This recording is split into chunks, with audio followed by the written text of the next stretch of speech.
საბჭოს წევრები აპარატის ბაჩაურის რაიონში ფედერალურში ნამს ხელმოხატი მას ჰქონდა მნიშვნელოვანი მათ აქვს სურვილი გააფორმონ საქმიანობას ამ შეხვედრებს ესწრებოდნენ აჭარის ნევაძე რამდენიმე პიროვნება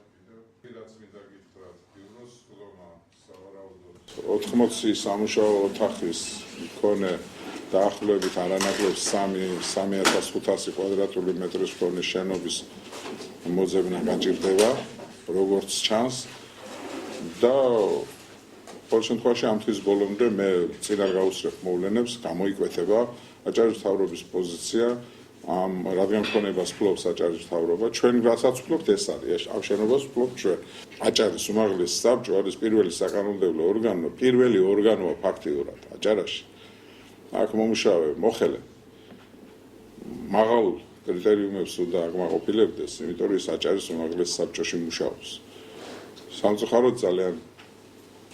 ცოტა აღმოჩნდა ამ კრიტერიუმების დამაკმაყოფილებელი ადამიანები